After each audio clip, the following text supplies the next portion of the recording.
Hello. And welcome to Sort of the Story, a special live announcement. Yes. We're going to be recording episode 30, which is a pretty fun milestone. We're big fans. Yeah. And we thought we would do it live. How fun. Yeah. So that means you can be here. So, we're going to be doing live on TikTok on Janey's account, which is at Janey Illustration on TikTok, on May 4th at 7 p.m. Eastern Time. If you would like to come join us, we're going to be recording a full episode, the same thing that we would usually do all by our lonesomes. But you get to watch us do that, listen to the stories, and at the end, we're going to answer questions. Yeah, and hang out. Yeah, and then that is going to be recorded, and then we're going to be releasing that on May 19th. So, yeah, come hang out with us. We're really excited. Tell your friends. Tell your friends. Come see us. All right, guys. Bye. Bye.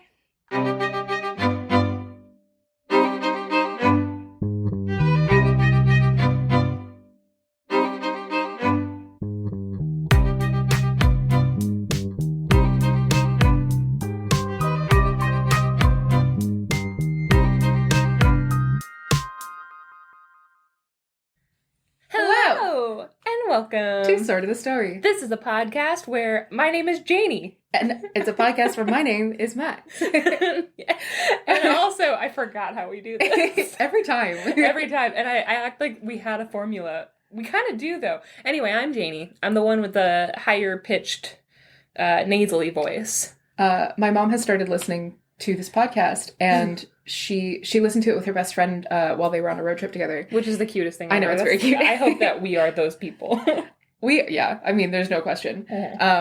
And her friend was like, so wait, which one is Max? And my mom was like, how can you not tell which one? And her friend was like, they sound exactly alike. This is two people with the same voice. Wow. Yeah. We have very different voices. I think we have very different voices. There's a podcast called Let's Go to Court. And if you like true crime, go listen to that one because it's hilarious. And they're two people who... This is the problem. They have the exact same voice. It's the same tone, it's the same cadence, but since they grew up together, they've been best friends since they were little, they also have the same regional dialect and the same sayings, and everything about it is the same. And they also kind of have the same laugh. It's a wild laugh. And so you cannot, to this day, I'm like, how do we know which one's Brandy and which one's Kristen? Except that they're constantly saying each other's names at each other. We should do that. All right, so Janey. Yes, Janey. This is a podcast where we tell each other stories, and also you are here. Welcome. I don't like that you said, so Janey, also you are here. This is why we don't say each other's names, because then I feel like you're yelling at me and not them. So Janey, I'm going to tell you a story today, Janey. Okay, Janey. You ready to hear a story, Janey? Yes, No! Yeah, and also, you guys are here, so Max is going first. I am going first. Let's just friggin' jump into it. Yeah. Before we do, go follow us on Instagram. Rate and review and subscribe. You know what? If you're listening to this right now, you have 2 thumbs, maybe. Go and leave a review and a rating. Or just a rating. I just left a review for us on Spotify. Didn't know I was allowed to do that. But apparently I am, so. What? I'm not allowed to do that on gave Spotify. us 3 stars. Oh, because it's under my... Oh, no.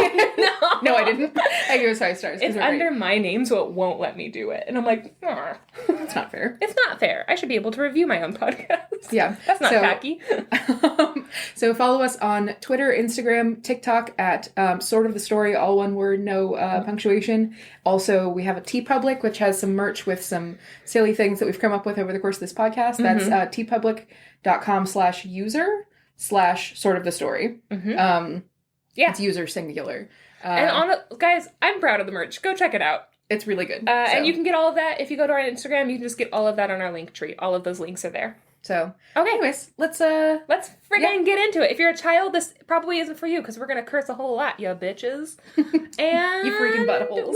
That's not a curse word. Kids say that all the time. That's basically the kid anthem. It's just they sing the word butthole at each other. I know what kids do. Let's do it to it. Bye. Okay, Max, weave me a tale. I will. So I have I went and I bought like $250 worth of used books a couple weeks ago, all just folktales and stuff. So this is one of the new books that I picked up. It's Korean Tales, a collection of classic Korean folktales.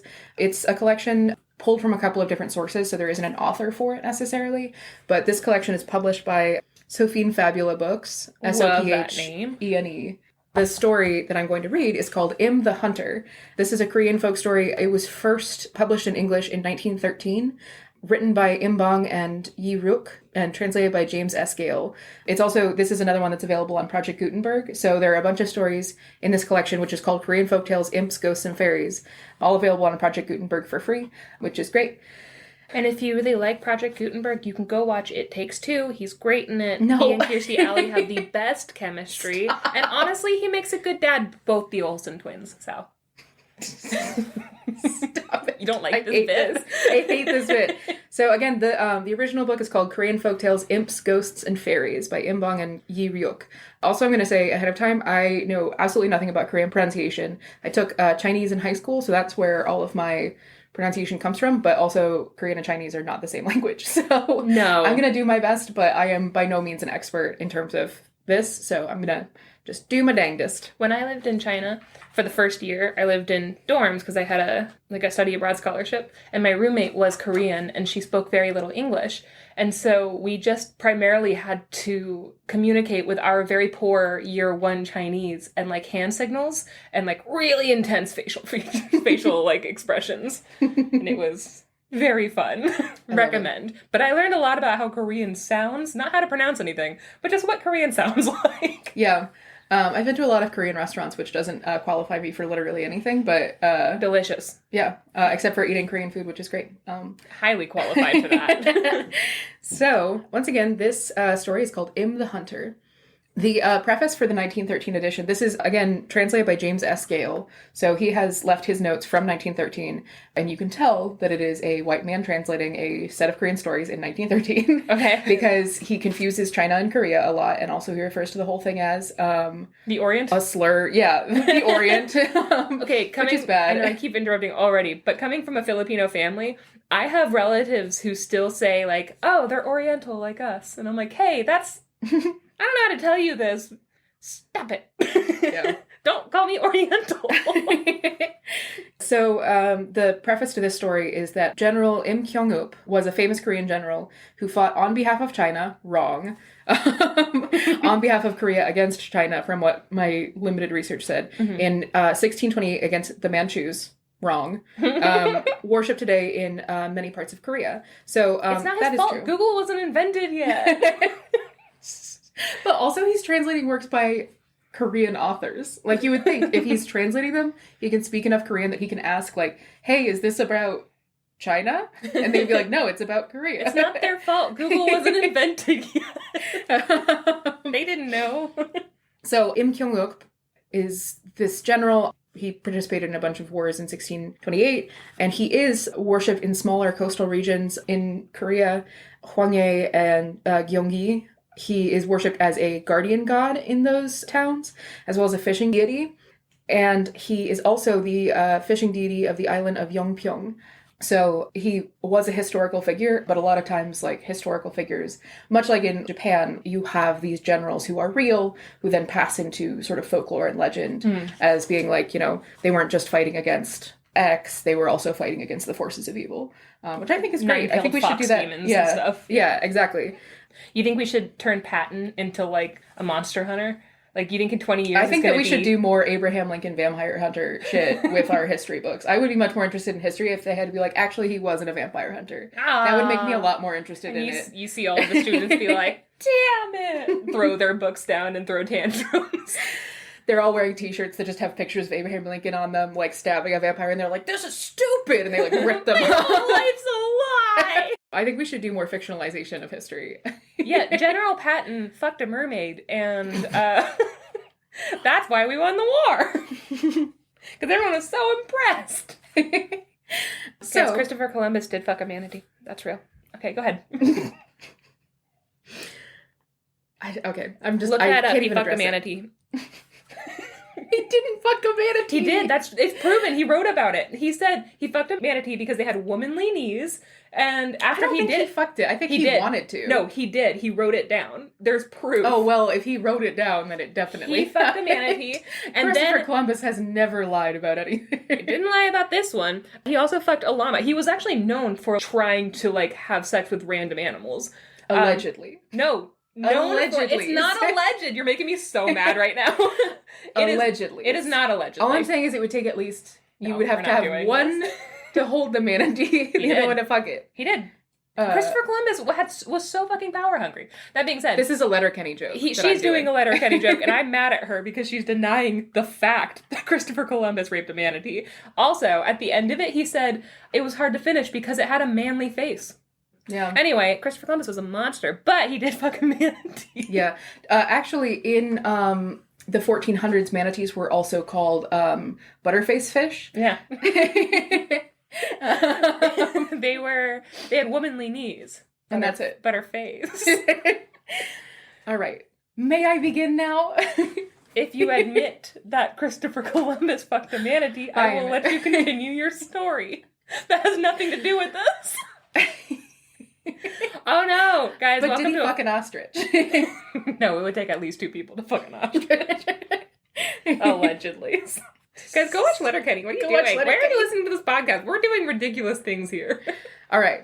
So, when General Im Kyung-up was young, he grew up in the town of Talais, and he would always go like riding and hunting and everything like that. It was his favorite thing to do was just like chase. He would go fishing, he would go hunting. He was just great at tracking and chasing animals and stuff like that. One day he came across deer prints at the edge of the forest, and so he took his sword and he just followed these deer prints on foot. Okay. Because he's a very successful hunter. Basically, he didn't even have to ride a horse or like bring a bow and arrow to fight a deer, which is crazy. He would just stab deer to death in the forest? I don't know if that makes you a good hunter. Makes you sneaky, for sure. Yeah, because deer are terrifying. Yeah.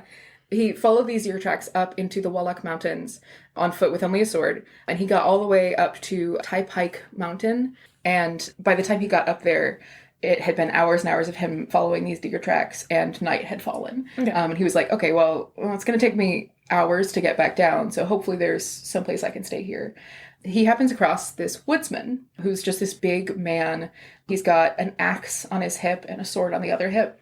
General Im asks the woodsman, he's like, hey, I've been on the road for a long time. Do you know where I should go? Like, should I just head back down the mountain, or is there someplace closer by that I can stop and stay? The top of these mountains, they're like cliffs and ravines and everything. And the woodsman points over to a cliff that's like right across from them. And he's like, if you go over there, there's a house. So just head over there until you get to the house. You can stay there for the night. So Im thanks him and walks around until he gets to this cliff, and then he sees this giant mansion, this beautiful, massive tiled mansion, just kind of in the middle of nowhere. Like, it's the kind of place that you would expect to see more, like, houses around it, like servants and everything like that around his main house, but it's just the one house. And then he sees a set of gates going up the mountain behind the house. And he's looking at this house, and he's like, something about this feels wrong. Like, this is a house in the middle of nowhere. It's beautiful. It's like gorgeously appointed, and it looks deserted, right? And so if you listen to the episode that I did on yokai and cat girls. I was just thinking that. This is a very good instinct that he has, where he's like, okay, beautifully appointed mansion in the middle of nowhere, apparently dedeserted, 100% full of ghosts. Yeah, like, that's what I would there's think. got to be demons in there. There are a lot of parallels to the cat girl stories. So he looks at the house, and the story says that he looks at it and he's like, I'm really worried that it's full of hill goblins or tree devils, which I have to assume is aggressively translated. I'm trying to think of which one you and I would be. I think I'm a hill goblin and you're a tree devil. I can see that. Yeah? Yeah, I can see that. I think so. Yeah. Although I am terrified of being underground, so maybe not a hill goblin. Maybe we're both tree devils. I could be a hill goblin. I don't mind being underground. You know how much I'm constantly digging a big hole and then hanging out in it? Burrowing like a groundhog. Every once in a while I reach up and I touch people's ankles. Goblin. The two genders. Yeah. New genders just dropped. Hill New goblin genders just dropped. So he has this creepy feeling about this house, and he's like, I'm just going to walk down the mountain. Like, it'll be a long time before I get back home, but I'm just going to walk back. And he turns around to leave, and as he does so, the door to this mansion opens up, and a person sticks their head out, and they're like, hey, have you eaten? Have you slept? Do you need food? And Im is like, yeah, I do, actually. And so he walks up to the door, and he sees that the person inside is actually the woodsman that he encountered earlier. Oh, okay, suspicious. Red flag. Suspicious. How do you make it ahead of him? Yeah, also, if they were going to the same place, why wouldn't they just go together? Like, yeah, red flag for me. But the woodsman beckons him to the door, and he's like, if you'd like, I have food ready. You can sit down for dinner, and you can sleep here for tonight. And Ian is like, okay, yeah, you know what? I am hungry. And, I trust you. You didn't send me into the woods. So sure. So they both sit outside of the house, and the woodsman goes into the house and he goes to the wall box, which I assume is like a cabinet. And he takes out meats and wine and he brings them out to his friend with like a candle and everything like that. And they just sit outside and they eat and they talk and they hang out for, a couple of hours. Sure. But he hasn't brought him inside the house? No. Interesting. I know. So many red flags in this story. And I will tell you, it is not going where you think it's going. Okay. So after they've been hanging out for a while, the woodsman he's like, hang on a second. He goes back into the house to the wall box and he takes out this massive sword. Time for dessert. Yeah. And Im is like, are you gonna kill me? Actually, I'm pretty full. And the woodsman is like, oh, no, I'm not gonna kill you. Like, we just had dinner. No, but tonight there is something on hand worth the seeing. Will you come with me and not be afraid? No. And Im says, of course I am not afraid. I want to see. Hey, Im, don't promise what you can't promise. Yeah, so the woodsman takes this massive sword and he brings Im up the mountain through all of these moon gates. Or not moon gates, just regular gates. Moon gates are a different thing. Yeah, that'd be really cool, though. Yeah, I know, right? He brings him up the mountain through all of these gates. And up towards the top of the mountain, there is this, like, huge, dark lake, perfectly smooth. And it's about midnight now. It's so smooth that you can see the stars reflecting in the lake. And on the right-hand side of the lake, there is a very, very tall tree. Next to the tree, there is sort of like a low platform that's like maybe 10 feet off the ground. And then right in the middle of the lake, there is this huge pavilion, like a multi-story pavilion right in the middle of the lake. And as Im and the woodsman arrive at the lake, Im can hear people laughing and talking. And he sees up at the very top of the pavilion, there are lights on. And in the lights, he can see through the sliding door on the top level, 2 people who are just drinking and laughing in this like one lit area of the pavilion. Having a date. That's yeah. Nice. The woodsman tells Im, he's like, all right, so what you're going to do, I want you to climb to the top of that really tall tree next to the side pavilion. Tree devil. And I want you to take your belt and tie yourself to the tree and stay as still as you can. This is how we're going to keep you safe. And Im is like, okay, sure, down. No further questions, Your Honor. This isn't the first time somebody's asked me to tie myself to a tree by my belt. If I had a nickel. So Im ties himself to the top of the tree, and then the woodsman climbs up onto the lower pavilion, and he takes one massive leap and clears the distance between the lower pavilion and the upper pavilion. And lands on the pavilion, and then Im sees him go inside and up to the top level of the pavilion. And then he hears 3 people laughing up at the top, and they're like, hey, around for our friend. And then the 3 of them all take a drink. They like clink, they drink, and they're like, ah, great, wonderful. Mm-hmm. And then they talk for a little while longer, and Im hears the woodsman say, we have made our wager, now let's see it out. And then Im hears another man's voice say, let's do it. So he sees these 2 figures on this top level of the pavilion come down to the edge of the pavilion over the lake, and then they both leap into the air and disappear from sight up above. Mm-hmm. And Im is just watching, and he can't see them, but he hears the clashing of steel and flashes of fire, is what they say. Just for a long time, it's the sounds of like a mighty battle is happening up above. It goes on for a really long time, and then there's some silence, and Im starts to worry. He's like, okay, what if the guy who brought me here dies, and I'm just stuck at the top of this tree? Well, he can climb down. Yeah, but he's like, oh, well, whatever is dangerous to me here might still be here. Yeah. And so he hears this moment of silence, and then as he's starting to get worried, he hears this loud thump on the ground. Mm-hmm. And then he hears the woodsman from up above cry out in victory. Yeah. Oh, no, the thump. I just realized what that was. Yes. And then the woodsman reappears, sails down out of the sky to the top of the tree where Im is waiting. Mm-hmm. He takes Im under his arm and jumps down onto the central pavilion again, like across the lake, and then puts Im down. And Im is like, oh, what the fuck? I promised you wouldn't be afraid, you liar. This guy's just throwing people around for fun. Sounds hot. And so they land on this top level of the pavilion. Mm-hmm. And Im now sees that the other figure inside of this upper level was a woman. He recognizes her voice from the laughs that he heard earlier, but now she's just sobbing and grieving. She's described as a beautiful woman with hair like fleecy clouds. Oh. Which I don't know if that means that she's like older and has white hair, or if she's just... Has really soft hair, really but soft like hair. really soft frizzy hair. Yeah. The woodsman turns to the woman and he says, "Do you not know that you, a wicked woman, have caused the death of a great man?" Oh. I'm sorry.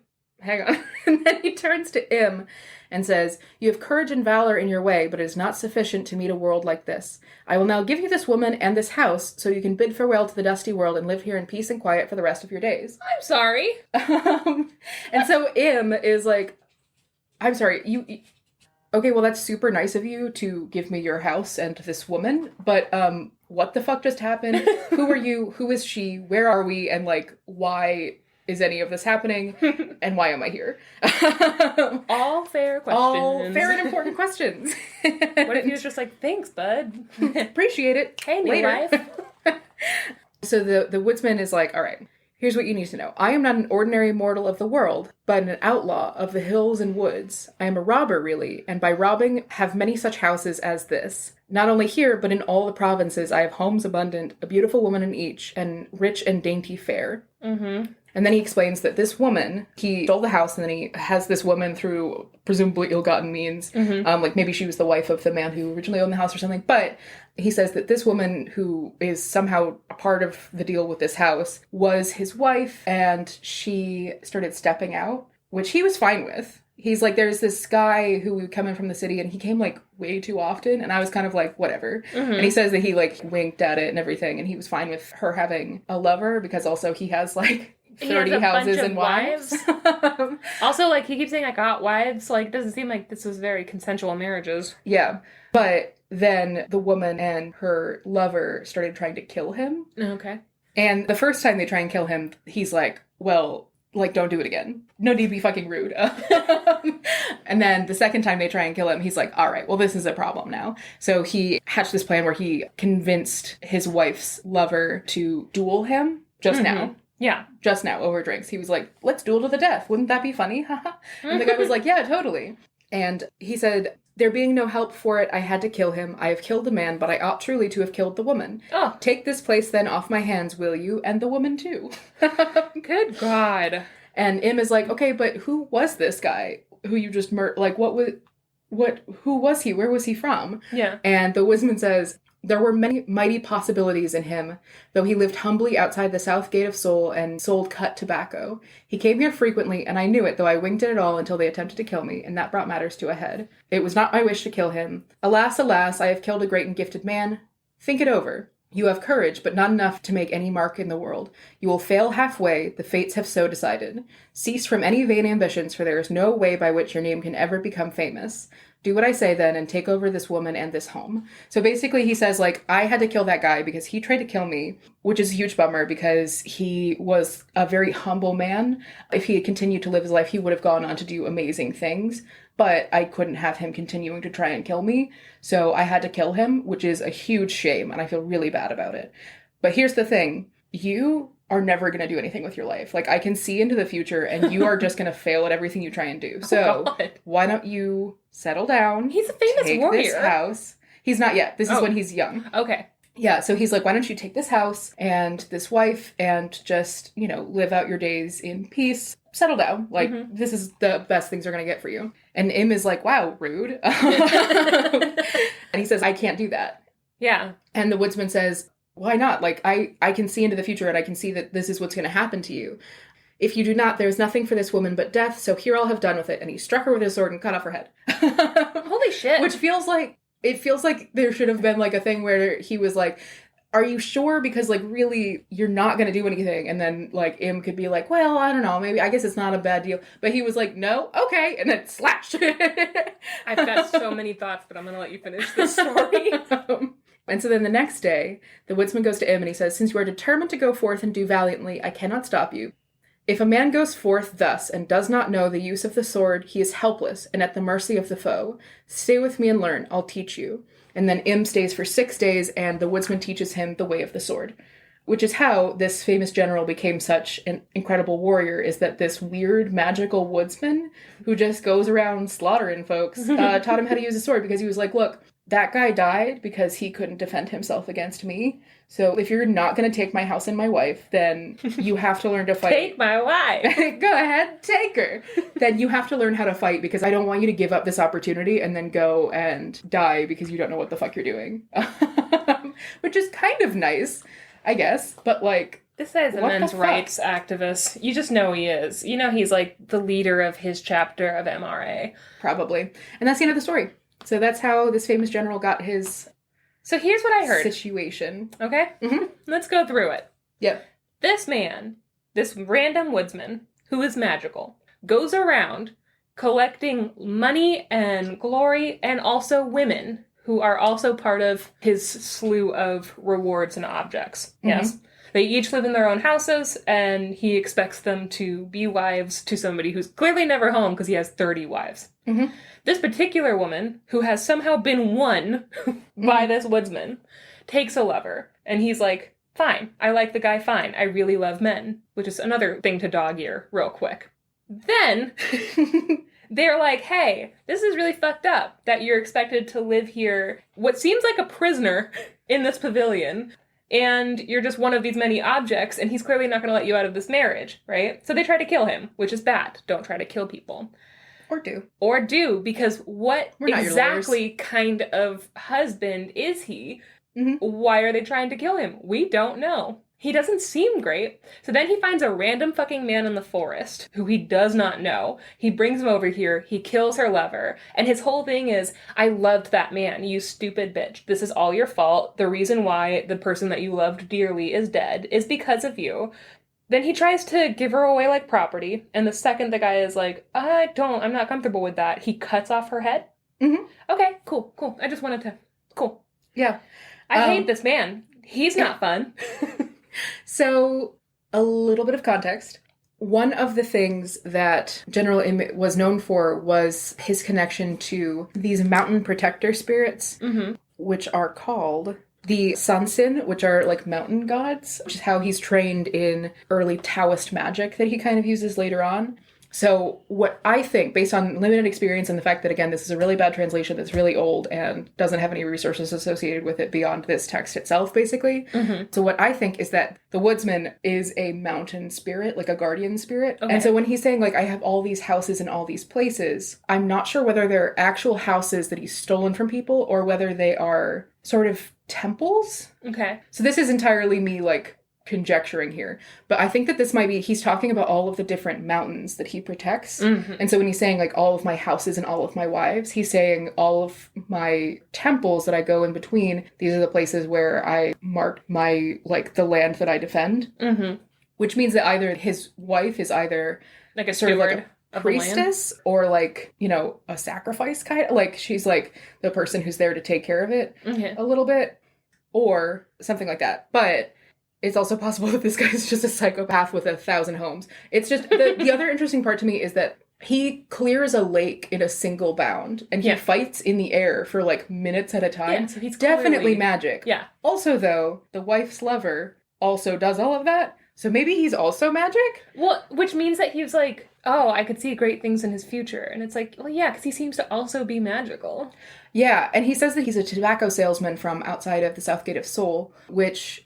The other stories in this collection, a lot of the other ones that I read were like, oh, there's an unassuming person, like a beggar or something like that, who it turns out is actually this amazing deity. Mm. So what I'm wondering, and then again, this is just entirely my conjecture, is if this is like an inner city deity mm-hmm. who is this wife's lover, has fallen in love with her, and then the woodsman is like a wood guardian spirit who is trying to defend his land, but he also doesn't want to destroy this other deity, but he doesn't have a choice because it's clear that it's either him or them. Okay. So this is entirely just my trying to figure it out, but it seems like there has to be more going on, especially because the end of the story is that he trains this famous general in how to sword fight and protect himself and everything like that, who then went on to be one of the great defenders of Korea.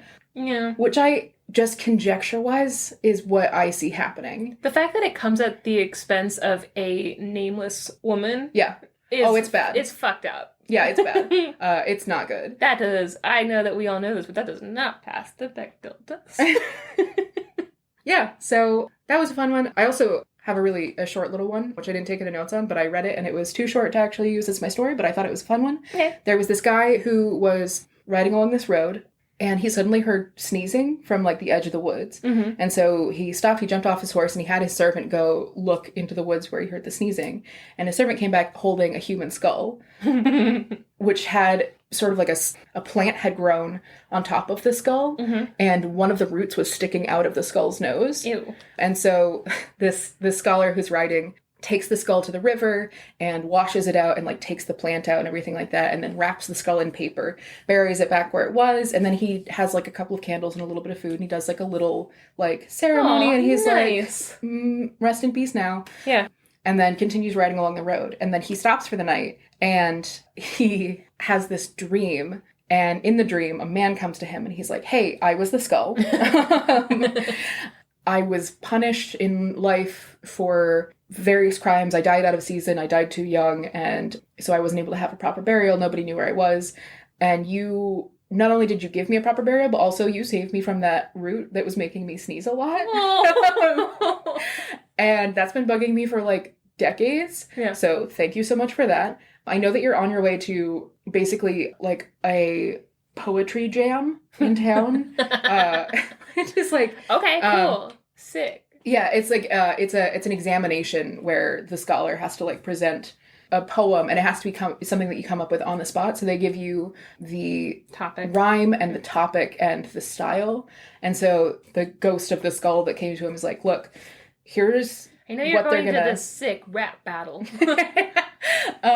So the ghost of the skull is like, so here's what it's going to be so that you can prepare. And I took the liberty of making up a poem for you, and he teaches him this poem. And then the scholar goes into town, tells the poem, and everyone cheers, and he's like set for life because he wins the poetry competition. And that's how you get set for life, apparently. If you find a skull, you know what? Bury it. Just kidding. Go to the police. But that story's called The Grateful Ghost, and I really like the idea The Grateful Ghost.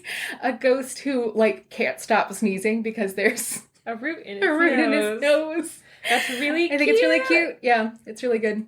Yeah, so lots of stories like that where it's like, oh, you help someone even though you don't have to, and then it turns out that they're, like, a magical ancient deity. You get rewarded. Yeah, exactly. It's almost all of the stories that I read were like that, where it's like someone finds something out of place and they're like, oh, and they fix it, or, like, they come across someone who, like, needs help but isn't, like, in desperate need of help, just like someone who's, like, begging for change on the street, and they're like, oh, why don't you just come to my house and have dinner? And then it turns out that the person is, like, a wizard, and they're like, you're blessed forever. You did it. That's nice. Yeah, so lovely ways to teach kids to be good to each other. Yeah, it's just, if you find a skull, bury it again, and someone will give you lots of money for your poetry. Oh, yeah. Which we all knew that already, though. Yeah, of course. So, yeah. PSA. Some Korean tales for you this week. Cool, thank you. You're welcome. That was exciting. Anytime. Guys, this is also a really beautiful little book. Yes, I also have the original cover for the original book, which is beautiful. It's like a mint green cover with, like, a red dragon on the front, and then the inside cover has a little goblin guy who I think he's an imp. He looks like he's wearing. He looks like a frog that's wearing, like, a little tuxedo. Yeah, he's really cute. I like him a lot. Yeah. So, anyways, that's my tale for this week. Thank you so much. Let's take a break. Yeah. Woo!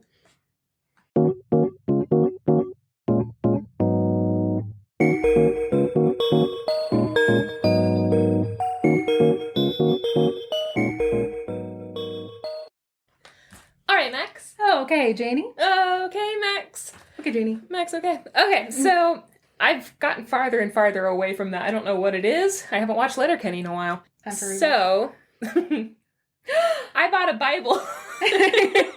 This is something, okay, here's something that I didn't think I was going to do as an adult, right? I have mentioned many times before, I grew up Catholic.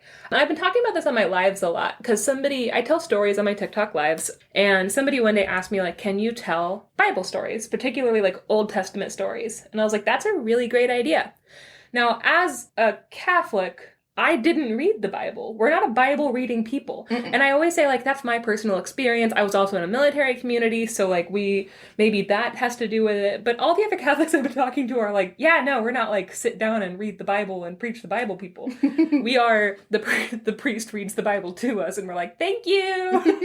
And then you get yelled at. And then we get, like, head on out. Yeah, you know, classic. So I don't know the Bible that well. I know the bare bones of the Bible. I mean, everybody has, and again, I might be projecting because I was raised Catholic, but I do feel like no matter who you are, you have like an overview of the Bible. You know Adam and Eve. You know Samson and Delilah. Like, you hear these names, and I think that you probably have like a little bit of a context for what it is.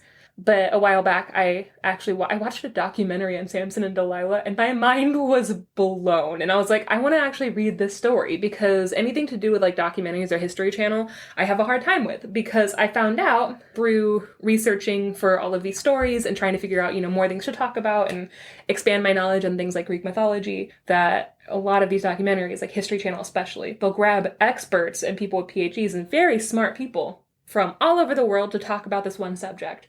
But they're not all experts in the same thing. And Greek mythology especially has a lot of different sects and a lot of different versions of Greek mythology, and they're all talking about a different one. They're combining them together and being like, and this is the true story. And I think that's a little dishonest. And so when I hear things like Samson and Delilah, I'm like, cool.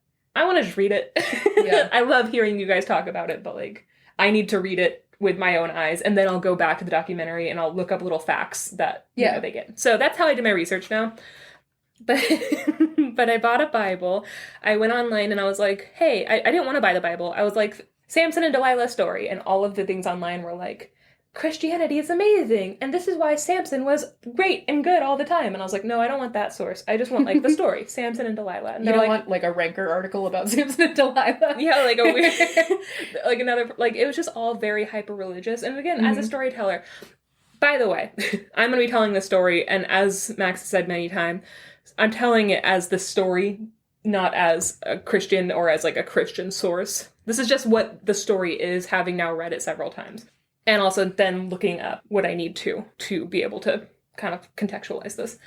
But I didn't want a Christian source, and then I was like, okay, Bible stories for non-Christians is what I put down. Because I was like, what? Yeah. Maybe it'll just be bare bones facts. And instead, it was like, how to convert your non-Christian friends. And I was like, no, I don't want that. And then it was like, why non-Christians won't drag you to hell as long as you make them also Christian. And I was like, that's still the same thing you said before. So I was like, this is really hard. And so then I went on to I was like, what do people studying theology read? What textbooks? Because I was like, I kind of want those textbooks anyway. Like, I just want them. Couldn't find anything that wasn't just like, this is why theology will save your soul. And I'm like, that's not, come on. Then I went on Reddit and I was like, Bible stories for non-Christians. And somebody on Reddit was like, just read the Bible, you idiot. Like, go to the source. Like, what are you doing? You don't need like a textbook. And I was like, well, they're not wrong. So then I went down like a 2-hour-long rabbit hole on the differences between all of the Bibles. Found out that King James was queer as hell. King James was known for having multiple male lovers, and his servants wrote about it like all the time, and they were like, yeah, he tumbles around with them in bed like he would a mistress. I was like, cool. I knew that, actually. Yeah, I just really like that. If you want to keep that in a little feather behind your ear, and every once in a while take it out to wave it at people who are like, gays are bad! Be like, stop reading King James Version then. I don't know.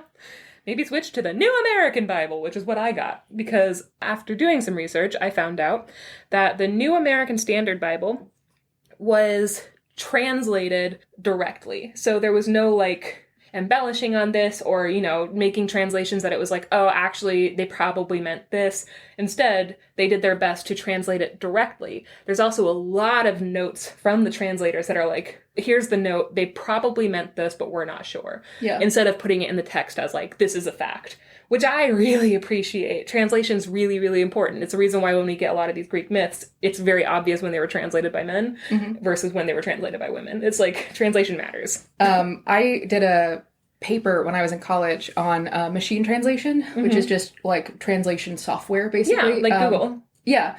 And one of the things that they talked about was in testing translation software, one of the things that they like to do is they'll put in a phrase and then translate it back. Yeah. which is a really good way to tell if like the translation is accurate and like what the biases are of the translation engine. And one of the ones that I read was a translator that went from English to Russian to English, I believe. And English, they put in, the spirit is willing, but the flesh is weak. Yeah. And then translated to Russian, translated it back, and it translated to, the wine is good, but the meat has spoiled. Oh, excellent. Though. Yeah. Better. Like spirit, and then like body the and flesh. body. Exactly. Yeah. So like, it's that kind of thing. I love the idea of machine translation, and like that's for me a really good example of why translation is so important, because it is technically a translation. It's just not even remotely correct. Yeah. But also all the time now I say the wine is good, but the meat has spoiled. It's fantastic. It's a really good way to say that. I had a teacher, Kristen Nishadi Johnson, who's one of the most amazing teachers I've ever had in my life. She was a dramaturgy professor, but she was also a translator. She's what got me into ancient Greek plays. But she used to talk a lot about how important translation was when it came to choosing your words, where she was like, you know, you can have a flowery Latin word or you can have a really stark German word. And that matters when you're trying to get the mood of a thing as well. And I'm like, that just little things that you have to think about as a translator. Honestly, if you're a translator, you guys are doing the Lord's work. Yeah. Literally with the New American Standard Bible. Yeah. Okay. So that's just a long explanation for why I got the New American Bible. This is the revised edition. I did look in for the first edition because I think that one's a little bit more honest. Even this revised edition, they took out a few things that I think are pretty telling. From what I could tell, I saw a note, somebody was like, they used to have something about like an Egyptian god in here. You can't find that in the revised version. And I'm like, oh. Interesting. Okay. Anyway, so then I was really sleep deprived because Leaf woke me up at 6:30 and he didn't let me go to sleep until 4:30.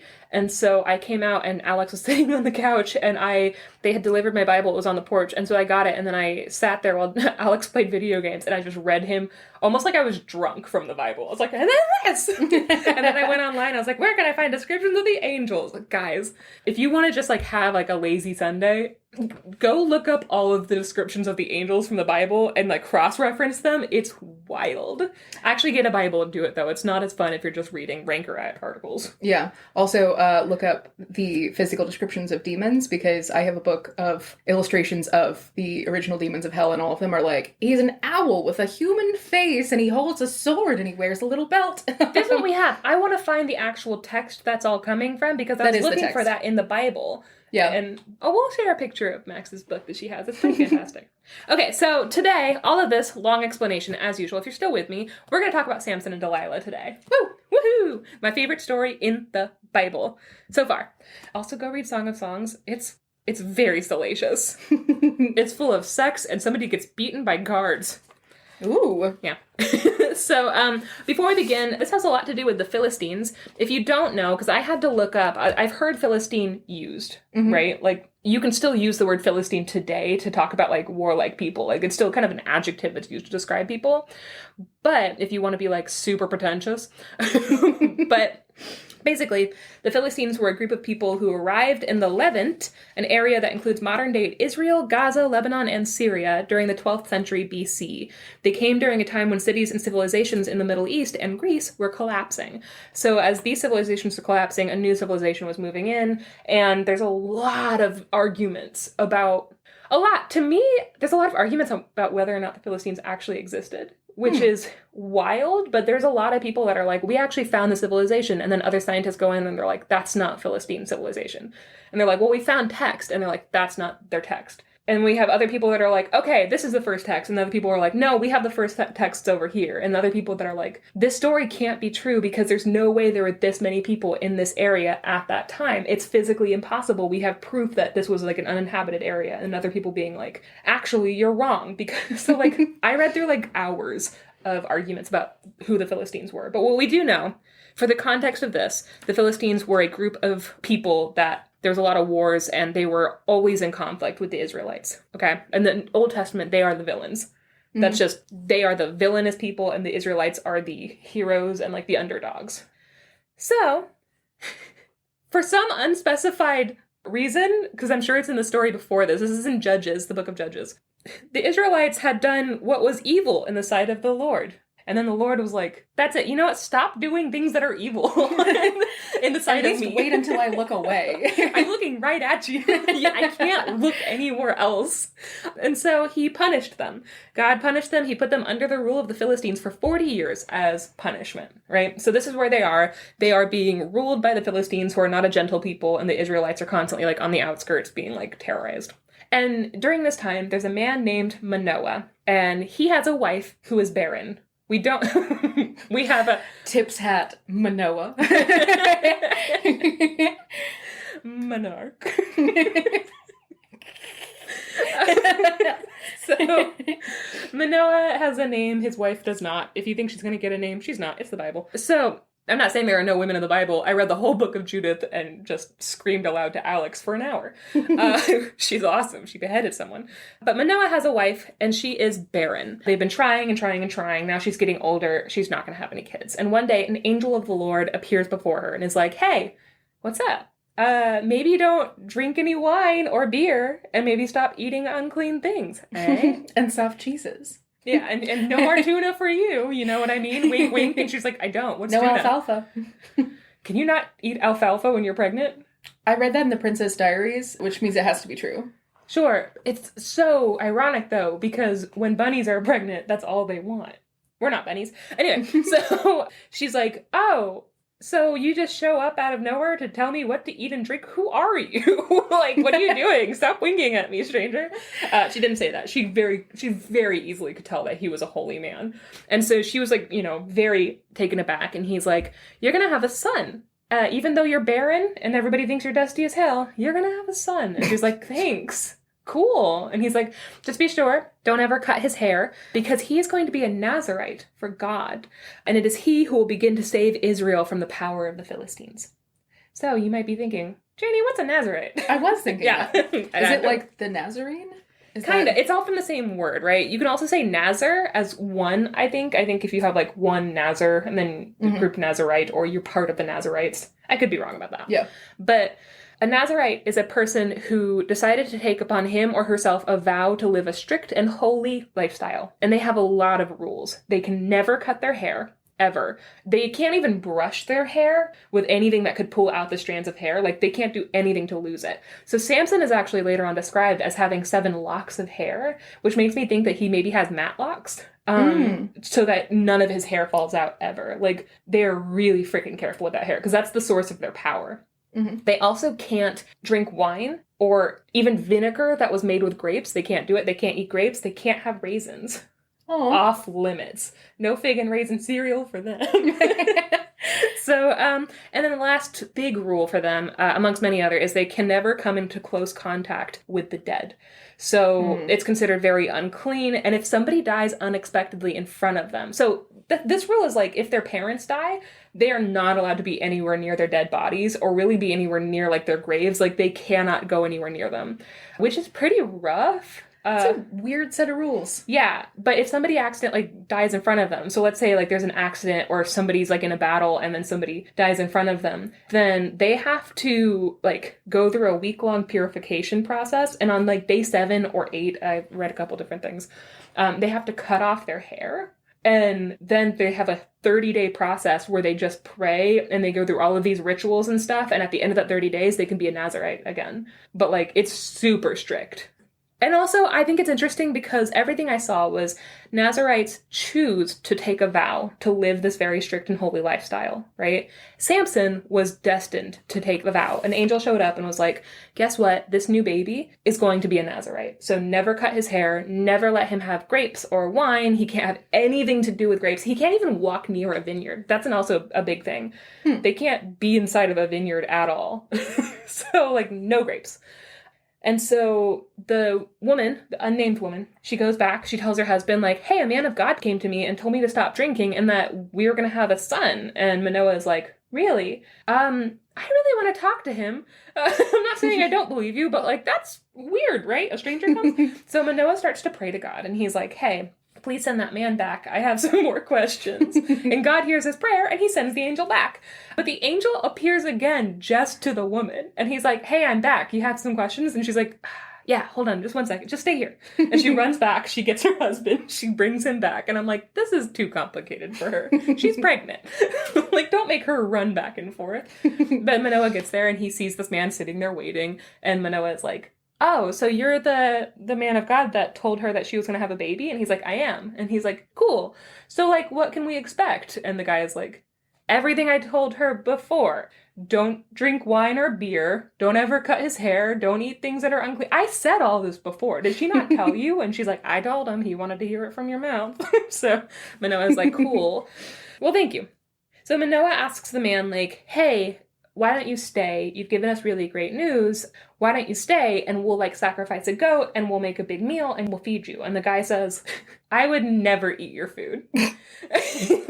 Shit, dog. But also, if you're gonna sacrifice to anyone, maybe sacrifice to God, the whole reason why I'm here. Like, what do you mean you're gonna sacrifice to me?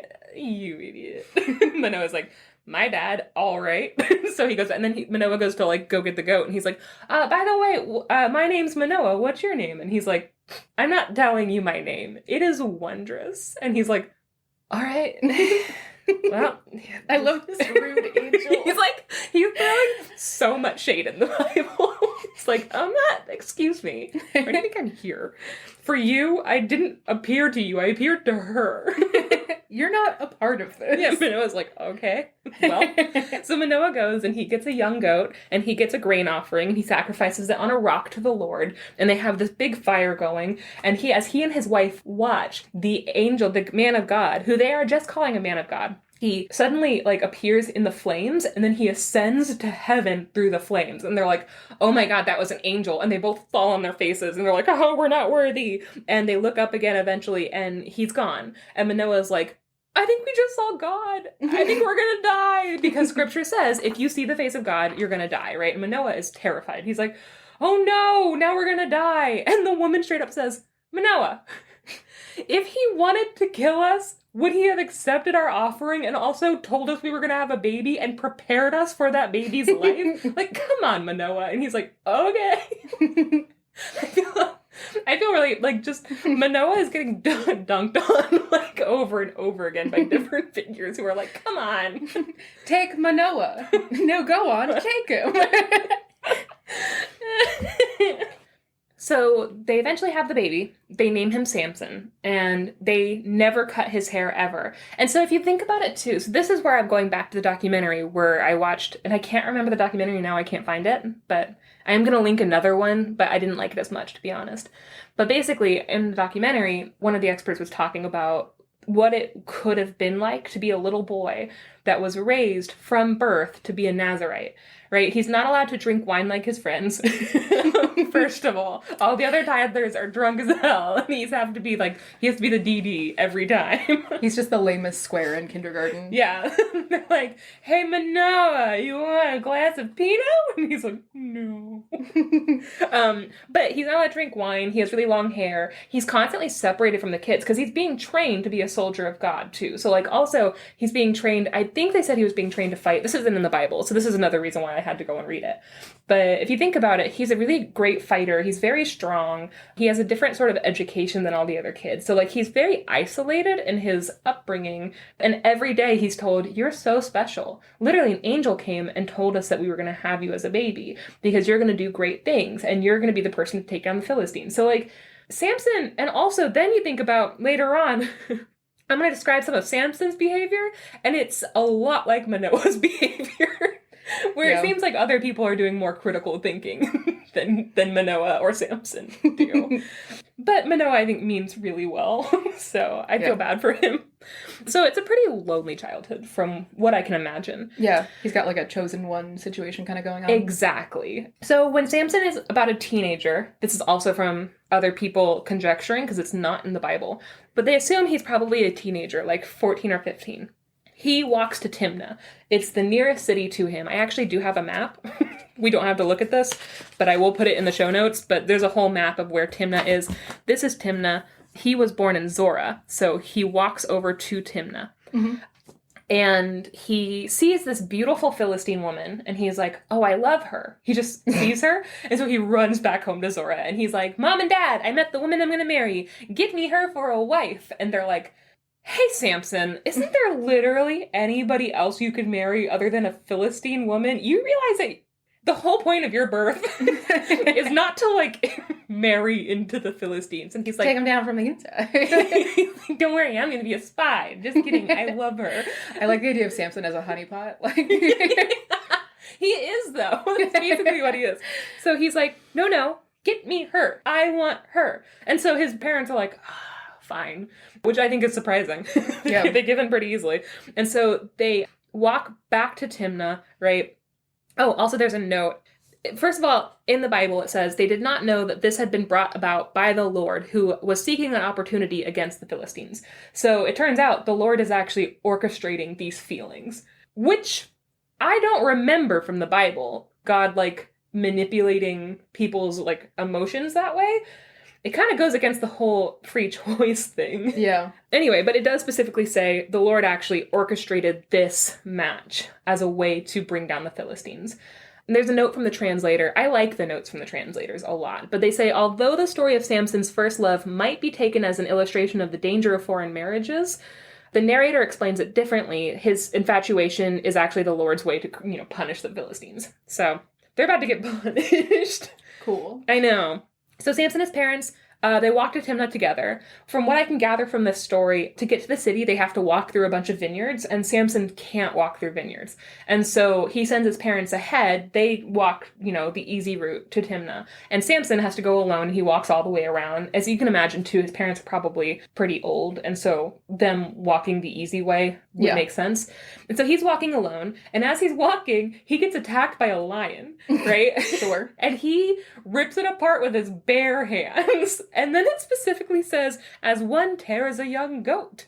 As one does what? Does one tear a young goat? Is that how they sacrifice the goats? Imagine them just, like, ripping them in half. Jesus But that's what he does to the Christ. lion. And then he leaves its corpse there. And he doesn't tell anybody what he did, right? He's just like, anyway, here I go. Just a regular Tuesday for Samson. And so they speak to the woman, they speak to her family, and a marriage is set up, like, easy peasy, just like that. When they come back for the wedding, right, Samson goes in, and as he's walking, he's like, I'm gonna go check on that lion. I wonder if that corpse is still there. Remember that time I killed a lion with my bare hands? That was cool. And he gets there, and he realizes a swarm of bees have taken up residency in this lion's corpse. And there's, like, tons of honey and just swarms of bees, and the entire hive's, like, interwoven between all the bones and stuff. Like, it's really cool. That sounds metal as fuck. It is. It's cool as hell. And Samson is like, honey, sweet. And so he goes inside Jesus Christ, Samson. he goes inside the lion's carcass, and he scoops out 2 big handfuls of honey, and he, like, licks it off his hands as he walks. He's like, this Like was a big old great. bear. Like a bear. Imagine Samson as just, like, a honey bear for the rest of this. He gets to his parents, and he's like, hey, you want some honey? And then they have some honey, too, which is on, like, off of his pre-licked hands. Ugh. He doesn't tell them where he got it, because, it's gross. They're like, where'd you get this honey? And he's like, don't worry about it. And they all lick his fingers, I guess. Ew. Who am I to judge? And so the wedding celebrations begin. Typically, wedding celebrations last for like 7 days, and so the grooms are supposed to kind of host. And so they're in Timnah. They're hosting this big wedding feast. Samson does seem to have his parents there, or at least just his dad is there, but there's no one else on his side, right? It's all her family, all her friends. And then the Philistines are also a little afraid of Samson, because they heard maybe that he can rip lions apart with his bare hands. But they're like, we don't trust this, like, Jewish guy. Like, we don't know his story or his family. And so they actually have 30 Philistine men come to the wedding. And they're literally like, hey, this guy here, he's going to be your best man. And Samson is like, sweet. Built-in brother. You're the best, man. You're the best. And so they're doing all the stuff. At the wedding, Samson decides, now's a great time for me to tell a riddle. Or in the documentary, they say that everyone was telling riddles, but I just read the Bible. Samson comes out of nowhere with, like, I got a riddle for you. There's like an awkward silence where they're all like, so like, what do you do for I got a work? riddle for you. Yells it in their faces. You want to hear a riddle? And so he goes, hey, listen, at the end of the 7 days, you'll have the full 7 days to figure out this riddle. I just did the motion of, like, pulling up suspenders. Yeah. He's wearing suspenders, by the way. Very important to the Bible. But he's like, just a crust punk. He's wearing suspenders and he has, like, long, like, matted locks of hair. And also he keeps eating honey out of dead, like, that. He's just a crust punk. Yeah, that's all he is. So he's like, in 7 days, if you haven't solved this riddle, you owe me 30 tunics and 30 sets of garments. And they're like, okay. And he's like, and if I lose somehow, if you guess my riddle, then I'll give you 30 tunics and 30 sets of garments. And the 30 guys are like, okay. Well, that makes more sense. It makes more sense for us, but, like, why would we give you 30? Okay. And so they're like, well, give us the riddle. And so the riddle is, out of the eater came something to eat. Out of the strong came something sweet. Now that is, I picked that one specifically. I've seen it very specifically said like that. It rhymes. It's more of a riddle like format. Mm-hmm. In this Bible, since, again, the New American Bible is just translating and they're not trying to like be cute. Yeah. What they wrote was, out of the eater came food. Out of the strong came sweetness. Not catchy. No. So, but out of the eater came something to eat. Out of the strong came something sweet. You're reading my notes, but sorry. Do you know the answer to the riddle? Yeah, it's the lion and the honey. You've told me this before. Okay, I have told you this. So, you ranted at me about Samson and Delilah for like a week after you watched that documentary. That's right. And I'm still not over it. So here's the thing. There's no way anybody but Samson can answer this because it's not a riddle. He's just like, guess what I saw on my walk? This is, in The Hobbit, the way that Bilbo wins the riddle competition with Gollum is that he puts his hand in his pocket and he realizes that he has the ring in his pocket. Yeah. And he sort of absentmindedly to himself goes like, what do I have in my pocket? And Gollum's like, that's not a fair riddle. But then he can't answer. And so Bilbo wins. And this is the same thing where it's like, that's not really a riddle. That's just something that happened to you that we can't possibly know. Tolkien actually did translate some of the Bible. Yeah. Yeah. He's a biblical scholar. He's best friends with C.S. Lewis, who's also a biblical scholar. So it makes sense that he would be pulling, that he probably directly got that from this riddle. Because very similar riddle rules. Anyway, guys, King James was bisexual and J.R. Tolkien translated the Bible. So everything you know is not as cool as it actually is. So everyone's getting really pissed. So they're trying for 3 days. They can't solve it. So then the Philistines go up to his wife and they're like, hey, what's the answer to the riddle?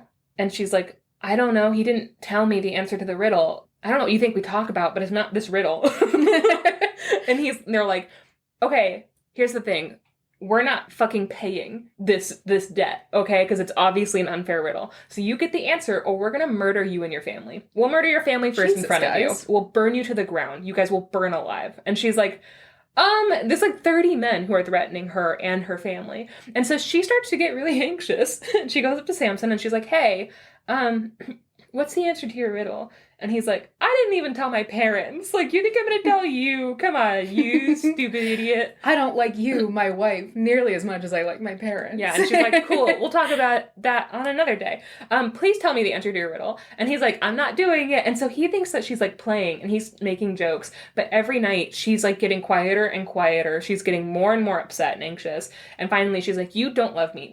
You just don't love me. You see how much I need to know the answer to this riddle. You clearly don't care about my well-being. Like, why did you marry me if you don't trust me? And so she's freaking out because this is a good reason to freak out. Yeah. And so he's like, okay, fine. So he tells her the answer. And on the 7th night of the wedding, the Philistines come back and they say, what is sweeter than honey? What is stronger than a lion? So that's our answer. And he gets really upset. And here's what he responds to them. If you had not plowed with my heifer, you would not have solved my riddle. Damn! Oh, shit. Samson, that's... Holy shit, dude. Samson, what the hell? So, Samson goes down to Ashkelon. So I'm sorry, just to clarify, is that like, oh, you fucked my wife? No, if you had not been, I guess, working with my wife, like plowed with my heifer, not plowed my heifer. All right. Yeah, but he called his wife a cow, which is not great no matter where you are. So he walks from Timnah all the way to Ashkelon. I have a map here. One of the keys on the map is Atam 1000 Jawbone ass. Don't look ahead. 1000 Jawbone ass. Don't look Got ahead. an ass full of jaws. Ew! No! What? So, he goes down to Ashkelon, and because he needs to, like, pay up, right? So he goes to Ashkelon, and you might be thinking, then he has to buy 30 tunics. But instead, he murders 30 men in a different city. Not even in the same city he's at. Guys, he just go to the store and buy a shirt. Stop murdering. Just go to the store. Not Samson. He goes to Ashkelon, he murders 30 of their men, and he strips them naked and leaves their body where they are. So everybody then finds these horrifically murdered naked men, and they're like, what did we do? Like, what is this? And he walks back to Timnah, and he throws these bloody tunics at them, and is like, there you go. And then he stomps back home to Zora. And so he just, like, leaves his wife. Now, Samson's in-laws are like, okay, well, we heard that he just murdered a bunch of people. That's not great. And also we heard that he walked back home without telling anyone, and now we haven't seen him for a few days. So, like, the marriage is annulled. Like, he clearly doesn't want to be a husband, because, like, where is he? And so he's already ruined their daughter's honor. Like, everything about it, like, she's now been abandoned after, like, going through the full wedding ceremony. And she's like, I don't... And so they're like, okay, well, her reputation has to be saved. So they actually marry her to Samson's best man. Okay. Yeah. Which is... Right? Yeah. Samson, you did this to yourself. So... After a whole season goes by without any word to his in-laws, Samson walks back to Timnah, and he brings his wife a young goat. He's like, here you go, a present for my wife. And it's like, Samson, what do you think a marriage is? He just went out to the corner store for a pack of goats and pack of goats disappeared for 6 months and then came back and was like, look, I got the goats. She's like, I didn't ask you to do that. So he knocks on the door, and her father doesn't let him in. And he's like, hey, Samson, this isn't how marriage works. We didn't know where you were. All we knew was that you had gone and murdered a bunch of people and then threw a bunch of bloody tunics at our party guests, and then you left. So sorry, but she's already married to the best man. And Samson is really upset. And the father is like, all right, well, clearly there was a miscommunication. I am sorry that she got married to somebody else, but we had to think of her reputation. But we do have a younger daughter. If you still want to be married, you can marry our younger daughter. Which is pretty freaking reasonable. Yeah, more than. Too reasonable. Yeah. So Samson responds, as we know Samson, this time I am guiltless if I harm the Philistines. What? No, you are Samson, not, Samson. no. You weren't guiltless before. Also, just, I know if you're a biblical scholar or, like, you know, like a very Christian person, you might be really annoyed at me that I am clearly not reading this from Samson's point of view. The Bible is written from Samson's point of view, or, like, at least with Samson as the hero. But this is exactly what happens. I'm not embellishing on what happens in the Bible. It's just that I'm not blind. So, this is a trigger warning, akin to St. Olga. Cool. For what Samson does next. Samson catches 300 jackals, which is impressive. If he can do all this, he needs to put his energy elsewhere. He catches 300 jackals, and he ties their tails together. Then, he lights the middle of their tails on fire. Jesus and Christ. he releases them into the wheat fields and the vineyards of the Philistines and the olive groves. And he burns all of their food to the ground. All of it. Via animal torture and death. Jesus. So then the Philistines are like, hey, who did this? Like, this is obviously a huge crime against many things in nature. And everyone is like, oh, it was very obviously Samuel. Or Samson. Samson is the... It was obviously Samuel, and Samson's there with a mustache, like, yes, I'm Samuel. Samson's like, I heard it was Samuel. Get him hewed that way, officers. No. So they're like, it was Samson. And he's the son-in-law of the Timnite, which is what they call the Timnah people. The Timnite. Tinmite. No, Tinmite. So they're like, Samson is the son-in-law of the Tinmite because his wife was taken and given to his best man. And so they go to that girl and her family and they burn them alive. And what did they she do? Literally just tried to survive. So this whole family now that was Samson's, like, sort of in-laws have now been, like, tortured and murdered. And Samson responds with, if this is how you act, I will not stop until I have taken revenge on you. And then he, quote, struck them hip and thigh, a great slaughter. He murders... Doesn't sound great. He murders everyone. And again, what are you getting revenge on, Samson? Because you did your thing to get revenge on them for you abandoning this girl. Like, and murdering 30 people. Jesus. So then he goes and he hides in a cave in Etam. It's near the people of Judah. And he's just kind of hiding in like a crag there. The Philistines go to the men of Judah and they're with like a big army basically. And they're like, hey, we're here to get Samson. If you're hiding him, that's a huge, it's against the law. So you need to give us Samson. We know he's here somewhere. And the men of Judah are like, okay, we're not working with him. We heard what he did. That is super fucked up. We're definitely not like on Samson's side here. So like, please don't retaliate against us. But we heard that he's like hiding in a cave somewhere. So we'll go get him for you. So they're like, okay. And so they go to Samson and they're like, hey, Samson, we're going to have to bind you and bring you to the Philistines to answer for your many, many crimes. Many crimes. Yeah, all of the crimes. Literally, we went through the book of crimes and you did all of them. Thank you, Samson, for making us look bad. You got crime bingo, Samson. And Samson is like, hey, you guys are Jewish like I'm Jewish. Like, shouldn't you be on my side? And they're like, yeah, no, we would like to survive this. But also, we didn't do any of your crimes. Like, we weren't part of this. So, like, please come out and do this peacefully so that nobody else gets hurt. And he's like, okay, well, you promise that you're not going to, like, retaliate against me. You're not going to, like, kill me or anything or attack me, right? And they're like, no, we're going to bind you. We're going to bring you out, and the Philistines are going to take you to their courts. And he's like, okay. So he allows them to bind him. He walks out of the cave, and the Philistine army has 1,000 men that have gone after him. Because now they've realized this guy is pretty dangerous. They have 1,000 men. They are waiting for him, on the edge of the hill. And they all start running at him because they're like, we got to go get him. At that point, he rips through his binds as if they were soft wax. Like, they actually don't matter at all to Samson because he is he's got the strength of the Lord in him. So he's like, this doesn't matter. And he starts to kind of go berserker. Then he picked up a fresh jawbone of an ass on the ground and he killed 1,000 men with it. That's where the ass jawbone comes from. He finds, like, a donkey's jawbone lying on the ground. He picks it up, and he uses that to beat to death 1,000 men. First of all... Yes. Terrifying. I'm sure that required a lot of skill. Second of all, good on that donkey's dentist, because that is a strong jaw. I know. That jaw is, He drank so much milk, his calcium was through the roof. Through the fucking roof. Vitamin D... for days. So this area, I think it's the hill where he's at, or maybe just this area in general, is called Lehi. And guys, this is Hebrew, so I'm sorry, I'm definitely not going to pronounce this right. I also can't do the hard H sound. But the note from the translator is that Ramath Lehi literally means jawbone height, which is the name of the area. And in Hebrew, Lehi means jawbone. So they literally named that area after Samson beating to death 1,000 men with a jawbone. Cool. Yeah, it's pretty metal. A lot of the story genuinely is just metal as hell. Then he gets really thirsty because of all the murdering, It's kind of hot.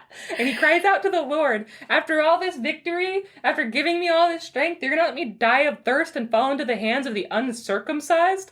And Jesus, Samson. God is like, sorry. Like, what? And Samson's entitled as fuck. Yes. Again, Jesus. Since birth, he's been told how special he is. So God splits the cavity in the Lehi, and water starts to issue from it. And from then on, this is called En Hakore, which means spring of the crier. Which water for little bitches. I know that it probably is actually closer to he cried out for God and God answered. But he at that point was like, you're gonna let me die of thirst. I'm thirsty. Yeah, just the river for whiny little bitches. river for bitches. So after that, they made Samson a judge in Israel for 20 years. He was given a...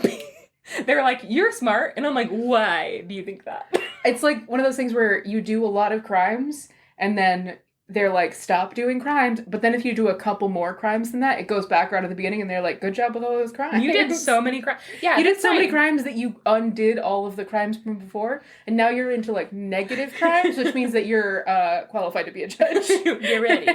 Okay, so if we don't count the burning of everybody and the death of his in-laws, right? Mm-hmm. Which we don't know how many people died in the fires, how many people later died of starvation, how many people died of wine withdrawal. But if we don't... hangovers. Yeah.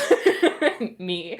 If we don't count any of those, Samson has now killed 1,030 people by the time he's 15 years old. Mm-hmm. Okay? It's a pretty big number. Then he spends 20 years being a judge in Israel. He's like in a really high-powered and well-respected position. Everybody's like, Samson's great. And again, I'm like, what are you basing this on? He hasn't proven himself to be smart. He's just proven himself to like, have the strength of God, you know? But do you need that as a judge? He's proven himself willing to do murder, which I think is a poor quality to have in a judge. Oh, all right. You know what? You're right. So now here really quick, this is the funniest thing Samson will ever do. It's just in the middle of this story. It doesn't really have anything to do with anything. They're just like, by the way, also what Samson did, which was pretty cool. One day, Samson is visiting a sex worker in Gaza, because he does frequent sex workers a lot. This has now become, I will say, Samson is, I believe, is somebody we can also say is a, incel, right? Because now he has a thing against women. He doesn't trust women. This bride, his first bride, really did hurt him a lot. And he was like, he went off on like a killing spree for it, you know, and got her killed for it. Even though it had nothing to do with her. Like, just in general, nothing to do with her. She didn't trick him. She was trying to stay alive, you know? And now he doesn't have any relationships, but he does really often frequent sex workers in different Philistine cities. So one day he's visiting a sex worker, and the people of Gaza hear this, and they're like, hey, we know Samson, we know his crimes, nobody's been able to get him, but we do know he visits this one sex worker, so we're going to camp out, basically, early in the morning. We're all going to gather, let's say like 4 o'clock in the morning, we're all going to be here, we're going to wait at the gates, and we're going to ambush him, okay? And then we're just going to jump on him, and we're going to punish him for his crimes. And Samson, instead of waiting through the morning, because apparently Samson's not a cuddler, he gets up at midnight and he's like, tips his fedora, Manoa. And he leaves at midnight. So nobody's gathered yet. And there's these big, huge gates, right? And they think they're safe, I think, because the gates close at night. And so it's not like he can get out. And so he walks out to the big, huge gates that are on these huge iron hinges. And he just, with one arm, lifts that gate off the hinge, throws it over his shoulder with his other arm, gets that a gate, puts them both. They're huge. They are giant fucking city gates. And he just carries them both on his shoulders, and he literally leaves and takes the gates with him to the top of a big hill and is like, there's your gates. You can never catch Samson. And then he leaves, and I'm like, that's petty as fuck. He's just destroying infrastructure for being inconvenient. I just really like that they're like, we're gonna get him, and he's like, okay, he's like at the gate, and he's like, well, now there's no gate. So where are you gonna get? Gotta meet somewhere else at the top of this hill, you bitches. So now we're finally getting to the main course. The story of Samson and Delilah. So really, Delilah is just the end of Samson, but there's a whole life before that, right? That's important. We set up who Samson is before we get to this. So we know now he's been betrayed by women. He frequents sex workers quite a bit. Everybody wants him dead. He's killed at least 1,030 people. And now he's probably about like 35 years old, right? Mm-hmm. That old bag. He ends up one day visiting Wadi Sorek? Let me look at my map. Sorek. Yeah, Wadi, I think, is, Vadi is valley. Visits the valley of Sorek. He visits the valley of Sorek, and he falls in love with a woman named Delilah. Now, you may have heard in the past Delilah described as a prostitute. That's how I heard it over and over again. That's how I knew her to be. She was not. Especially considering this story specifically references prostitution and sex work. Delilah was never referenced like this. This is just how people tell the story. Delilah, in fact, was just a woman, probably a working woman, at least coming from a pretty good family, because she had a loom in her room. And that's... A room loom. She had a room loom. And that was her, you know, that's how you make a living. And it's also a really respectable way to make a living. So Delilah's doing fine. But the lords of the Philistines one day come to Delilah because they know that Samson is constantly there. He has fallen in love with Delilah. And they tell her, like, hey, you need to find Samson's weakness. And she's like, he probably doesn't have one. And they're like, well, if you do find a weakness and you let us know, we'll pay you 1,100 silver coins. And she's like, that's a lot of money. Like, that's nothing to say no to. It's like $1 million. That's like $1 million. So she's like, well, crap. And also, if you think about it, too, Delilah is a Philistine. This guy has murdered so many people. Like, from what she knows is that, yes, he's always there. She probably feels some way for him, too. But being like, hey, we need to bring him to justice for all of his crimes, and you get a reward for it, I don't put a lot of blame on Delilah, to be honest. Yeah. So Delilah asks him, like, hey, Samson, if one were to, like, bind you, how would they do that? Because you're so strong, it seems like you can't ever be bound. And he's like, ooh, kinky. And so the first thing he says, you need to bind me with 7 fresh bowstrings that have not dried. I shall grow weaker and be like anybody else. And so that night, she binds him with 7 fresh bowstrings, and then she whispers in his ear, he's like asleep. She whispers in his ear, hey, Samson, the Philistines are upon you. And he's like, ah! And he wakes up and he, like, tears through the binds and he's like, I got you. And he, like, rolls around with her and she's like, oh. He's like, I got you. This is me projecting because I think this relationship actually is very cute. Mm-hmm. This is the one time where I think Samson is adorable. But actually in the Bible it says that she has hidden Philistine men in her room. And so she's like, the Philistines are here. And he's like, wah! And he, like, gets out and he kills a bunch of men in her house. And she's like, well, that backfired. Oh, no. And so the next night she says, like, you lied to me. Like, how do you actually bind you? And he's like, okay, you got me. You have to bind me tight with new ropes, which no work has ever been done with them. Like, brand new. And then I'll just be like everyone else. And she's like, okay. So she makes some new ropes and she binds him. And then she's like, Samson, the Philistines are upon you. And he's like, wah! And he, like, bursts through them as if they're soft wax. And he, like, murders a bunch of men in her house. And she's like, damn it. And so, like, at this point, Samson, come on. You don't understand what's happening here? He's like, I love this game. This is like, so fun. This is my favorite game. Murder. She keeps tying you up and, like, setting you up to die and then being mad at you for not dying. And he's like, oh, she loves me. Just girly things. Samson, I just think this might be on you. You know, when they're like, you just pick bad people. Like, Samson, I don't know.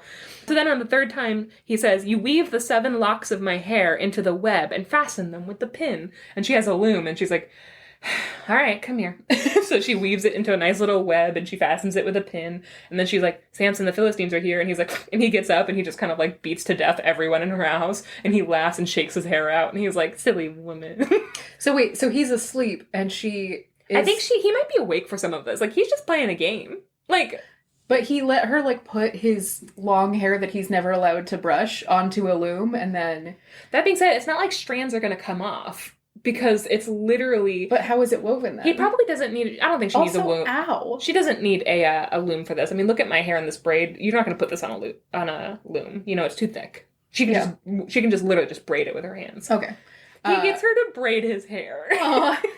That's so nice. It's really cute. When you put it like that, it's really cute. I have short hair, and so I haven't, like, had anything done with my hair for a long time, but my mom used to braid my hair, and she would braid it really tightly, and so I remember, like, being, like, miserable just with, like, having my hair pulled on, and so, Oh, yeah, my mom was militant about her hair braids. Just like, and she'd be like, stop crying! So the idea of putting your hair on a loom is, like... Yeah.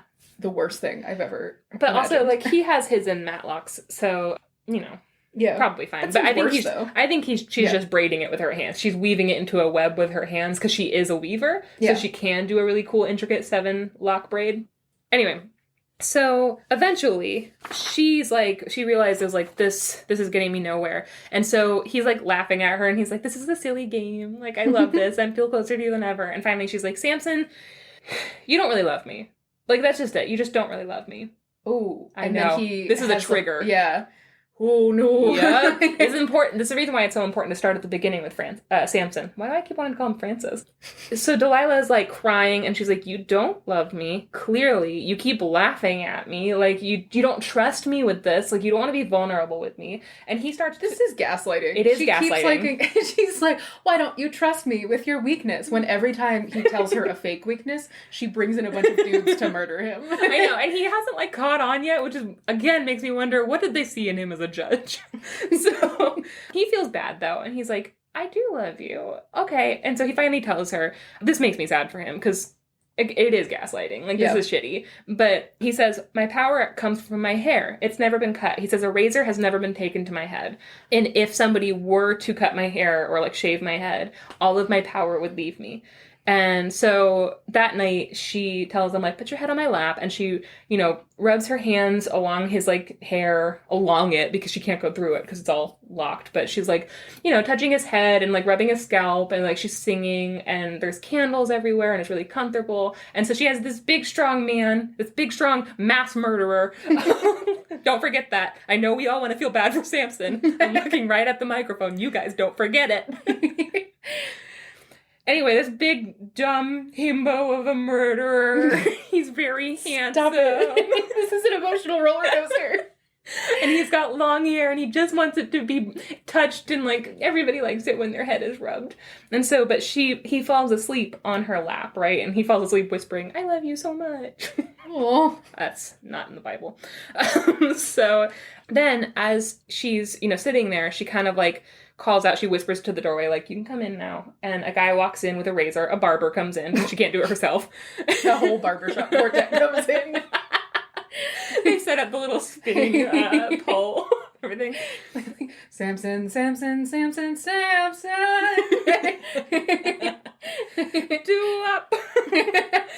So, the barber comes in and shaves off his, like, hair, right? Cuts his hair, and all of the power has left him, because that is indeed where his power comes from. And then she says, Samson, the Philistines are upon you. And he's like, oh, and so he wakes up, and he, like, shakes at his head, and he's like, okay. And in his head, he's like, I'll just go out. She's like, they're outside. Because she has already told the Philistine judges, like, this is the actual one. You can send everyone.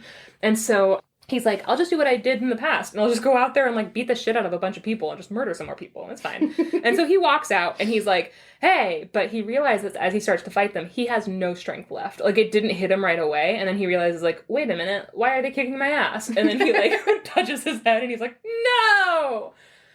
They, before bringing him in to be arrested, gouge out both of his eyes. Yeah. Anyway, they bring him down to Gaza, and they bind him in bronze fetters, and he is put to, like, his whole entire, like, punishment is they put him to work grinding grain in the prison, and that's all he's doing every day. His hair has already started to grow back. And remember, if you do cut your hair, like, again, if you see a dead body, you have to shave your head, but then you have to wait 30 days, and your hair is going to grow back, and in that 30 days, you're going through the purification process. So they don't realize this, but his hair is already starting to grow back, and he's put to work grinding grain. In the documentary, which is part of the reason why I was like, I have to read the Bible, because I think this is conjecture, and it is. One of the experts said that some people translate the work where they say they put him to work grinding grain, they translate it to something that's like, they put him to work doing something else that could be compared to what horses do, or like what stud horses do. And so they were literally like, this is what they did to a lot of people that they thought were, like, really sent from God, like children of the Nephilim. Like David and Goliath is a big one, where Goliath is a giant, but he's literally a child of the Nephilim. God's angels came down and were like, hey, these women are banging. And then they had sex with these women, and these women all had giant babies, and they went on to be like Goliath, like big monsters. That then God was like, we got to take these guys out. Listen, no, I didn't approve these plans. And so they think that they actually put this one guy. So again, I don't think this is a good argument from what I've read, but this one guy said there's some argument that some people think that Samson actually might be like ancestor of Goliath, which is kind of weird, but they literally put him to stud, like they had him having sex with women in order to sire these strong children. But again, that's not in the Bible. It's just, that was in the documentary. Yeah. But in this one, he's just grinding grain. Grinding brains. Band name. He's grinding grain in this prison. Okay, so we're almost at the end. The Philistines are having this big celebration for their god, Dagon. Dagon? Dagon sounds better. They decide that the main event is going to be to exploit Samson, the murderer. And so they bring him out in front of all these, they're like, he killed thousands of men. And so they call him up. He's tied between these two columns that are holding up this big temple that everybody's in. 3,000 people are gathered underneath this temple, and they're all like cheering and yay and like having the best time. This is their big festival. This is their Christmas. And he goes up to the attendant who's like holding his hand. And in some translations, I think they say this is a child. So this little boy is holding his hand. In this version, it's just an attendant, who knows. And he's holding his hand, and Samson says, like, hey, I can't see anything, and I'm really tired. Can you put me next to those columns, and I'm just going to lean against them? And so they're like, sure. So they lead him over to the columns.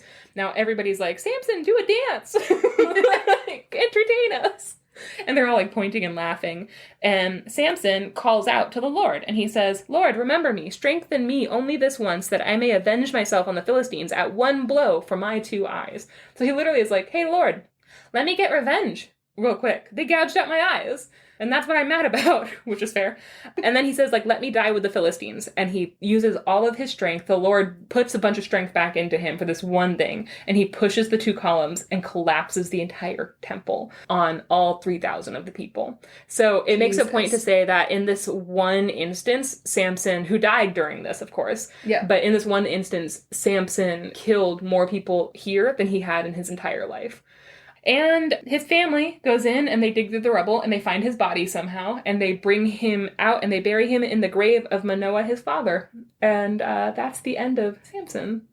Jesus. Yeah. So Delilah actually factors very little into the actual full story, except that she is the beginning of the end for him. Yeah, I think to me, it's like people love a good femme fatale, and that kind of seems like the OG. Yeah. Yeah. I guess not the OG. I guess it's Eve, but yeah. Can't help but notice that there are a lot of parallels between this and Thor Ragnarok. Are there? Yeah. They cut off his hair and then they make him perform for their entertainment, not understanding the actual power that he has and everything like that. That's true. That's true. And also, he's a big dumb idiot who's also done that's genocide. True. Chris Hemsworth should play Samson. Yeah. Immediately. Yeah. Fun, right? Yep. Really good. Yeah. Really great. Sad. So again, guys, I'm not a theologian or a religious person, but that was the story as I read it several times from the source. So I will put show notes in so you can see the map that we were looking at. I also have a couple of articles about the Philistines and Nazarites that I'll put in the show notes. But nice. And I guess I'll put a picture of my New American Bible. It's very uninteresting looking, but very interesting on the inside. Out of curiosity, so I might be confusing a couple of different stories, but I feel like the version that I heard was that Samson was forced to be like a gladiator. Is that a different story? I think it might be a different story. I didn't see that anywhere in this or in the documentary, so it must be a different story. It must be a different story. David and Goliath, maybe? No. Mm-mm. Okay. No, because I was in a play of David and Goliath, and when I was like Who were you? I think I was one of the like chorus. A tree. Something like that. I was like, wow, he's so tall. It's probably a Philistine or something. He's so small. What's going to happen? Yeah, it was like I went to a Christian summer camp and it was like it was a musical about David and Goliath. So I think it was called like The Rock Thrower or something like that. Yeah. Do you remember any of the songs? No, but I actually just found this. I think I found the cast recording CD when I was going through some old files. So I might have that somewhere. The Rock Slinger, maybe, was what it was called. Anyways. Yeah, he threw a rock in a slingshot. Yeah. And killed a giant. Yeah, so I'm intimately familiar with the story of David and Goliath. Okay, so not that one. Yeah. Well, if you guys know, if you guys are, have read through the Bible or have a better memory than us, is there a story where somebody is caught and forced to be a gladiator in the Bible? Yeah. And then specifically, like, there's a woman who, like, helps him to be defeated or something. She, like, loves him, and then I really thought it was Samson because it sounds like Samson and Delilah. Yeah, I mean, I don't know. Anyways. It could just be like he was already a fighter for God, and then a woman betrayed him, and your brain is just like, probably. Wouldn't it be more interesting? Yeah. Anyways. Guys, you can email us. You can comment on all of our Instagram stuff and send us messages. We love to read them. It really touches us. But if you want to send us emails at sortofthestory@gmail.com, we'd love to read it. Yeah. Also, I finally started doing things with the Twitter account. So Twitter, you did? Sort of the story. Mm-hmm. Yeah. Well, mostly just retweeting. So like Good. Dr. Chengezelka, who we've talked about before. Yes. A Hungarian storyteller, retweeting a bunch of her stuff. Also like just some like silly mythology and folklore Tumblr posts. Love that. Stuff like that. So check it out. Cool. Yeah. We'll see you then. We'll see you then. I'll see you then. Well, you know what then? I guess we'll see you. I'm going to hack into your webcam so I can look at you while you read my tweets. We want to see your laughter. That's it. We don't want to see any funny business. All right, guys. Have a good day. Bye. All right. Test. A test? Test. Okay. Let's do it. Let's record.